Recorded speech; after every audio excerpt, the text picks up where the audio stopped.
Recorded live from the John Placino studios out of High Tech High School, Secaucus, New Jersey. It's the Laser Show on WIT Podcasting. Call in and join the conversation at 201-589-0321. I'm your announcer and your host, Davin Abraham. Today is December 20th.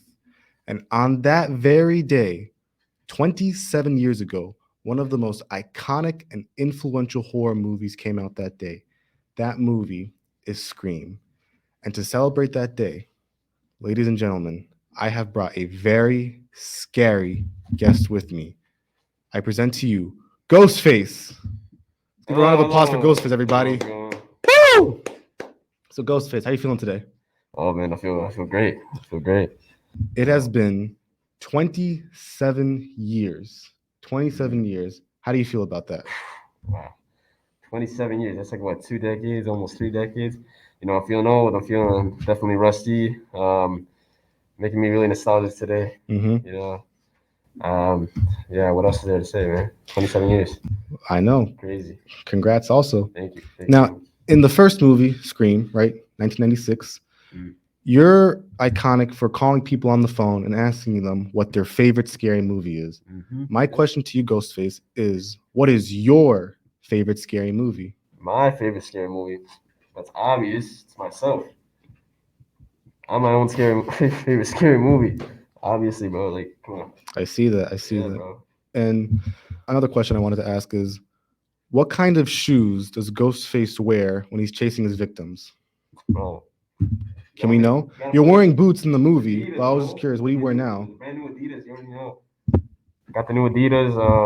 So Ghostface is definitely following the fashion trends. The Adidas is the new fad. No. Are you sponsored by them? Not yet, no. Not yet. Okay. Now, one thing I wanted to quickly ask is, initially, the Scream movie was supposed to be called Scary Movie, but during post-production, it was changed to Scream. What did you like better for the title of the film, Scream or Scary Movie? Yeah, well, I feel like Scary Movie is just too generic. Obviously, it was going to be a scary movie. So just like, it's like calling a comedy funny movie. Like, come on, man. Like, come on. Obviously, it's funny, bro. I see what you mean. So, I think Scream was definitely more original, more unique. Okay. For sure. Now, did you think this franchise was going to be successful, or were you just like, I'm just picking up a paycheck? Honestly, I thought it was just one of those picking up paychecks. I didn't expect anything else. The money was low. The bills, bro. The bills. I had to pay them bills somehow. So obviously, I took the gig. I tried my best, and like here we are, man. Definitely become a cult classic for sure. Okay. Now, why do you think the Scream movies were so successful? Bro, so successful. I mean, like, for starters, it's very unique. You got such a unique character like myself. I played my role. I tried to do it right, and obviously, it paid off. Just I guess very relatable too, because it takes place in like what was it like? Woodsboro. Woodsboro, right? So like it's I don't know, maybe more relatable for some people, like in I don't know, in high school or whatever. So maybe people were to watch that. I don't know, but I definitely feel like it was unique, it was original, and it was a good movie for sure. Okay. And what were your first thoughts about the idea of this horror movie being meta and kind of talking to the audience? No, yeah, I feel like it added into the into like the spookiness, the feel of like that like scary feel that I was talking about, the horror feel, because the audience was like, whoa, like this man's talking to me now, like what's going on here? So it kind of brought them more involved into the film too, and felt more you know scary because of that meta-ness, So yeah, no, I think that just brought more layers of horror into it. Okay. Now, your costume is iconic, I would say, right? Yeah, I'd say Right. The film, right? The story wasn't also iconic, but your costume is also iconic, right? I feel like all horror movie villains need to be memorable. Yeah. So, you being a memorable character, I wanted to ask, what makes a horror movie villain memorable, right? Your costume is simple, but it's iconic. You're wearing a black robe, but a ghost mask, right? Now, Yeah. Jason Voorhees, he has a hockey mask. Freddy Krueger, he's got the stripes and the finger knives. Chucky is a murderous doll, but he's got orange hair. Leatherface, he has a chainsaw, but like a mask of human skin, right? Yeah. Now, you having an iconic costume, tell me, what do you think makes an iconic horror movie villain iconic?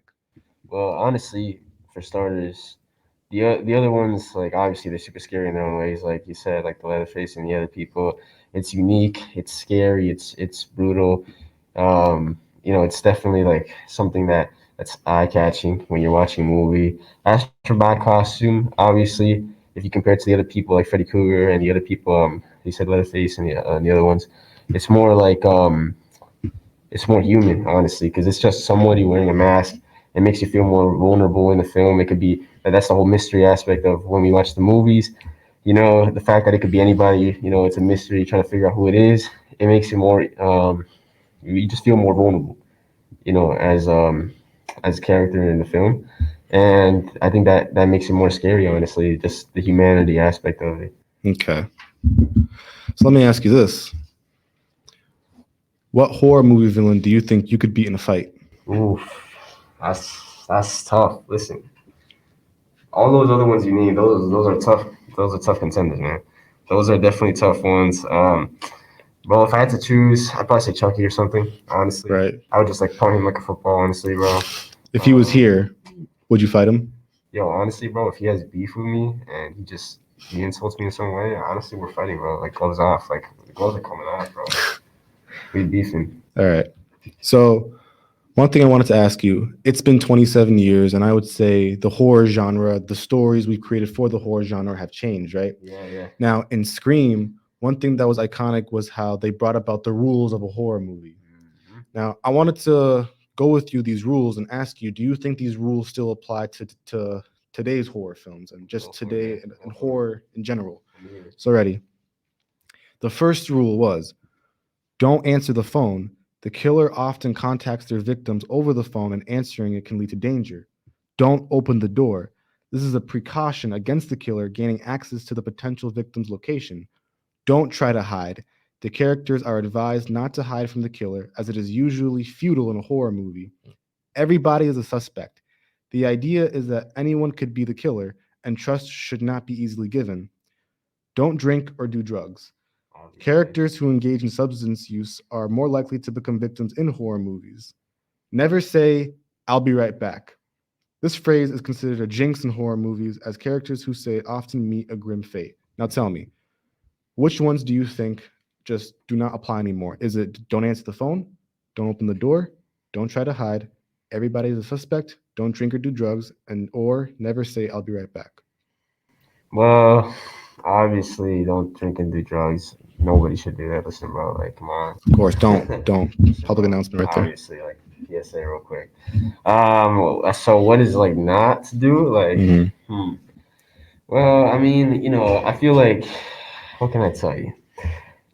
When it comes to don't answer the phone, that's only for me. Listen, who else does that Right, the way I do it? right. Nobody does it. That's just me right there. Okay.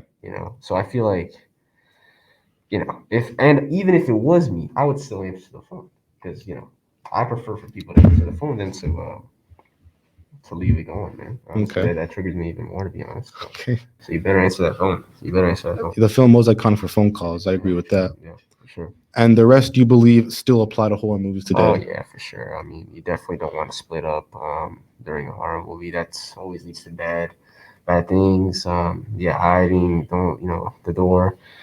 That's why I actually honestly loved Scream because the characters were more self-aware.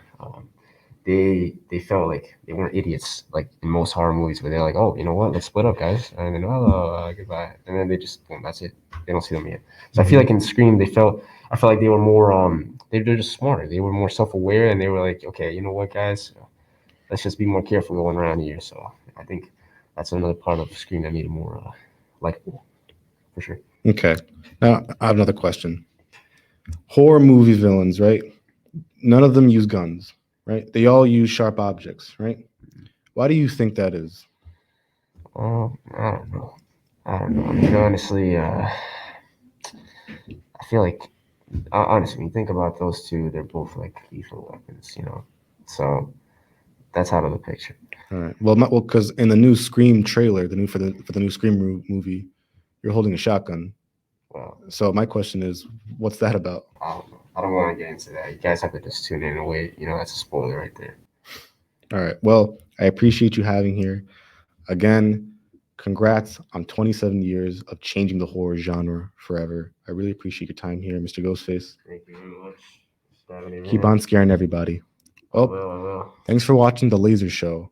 Tune in to Whip Podcasting's YouTube channel and Twitter pages for more info and shows. Have a wonderful day.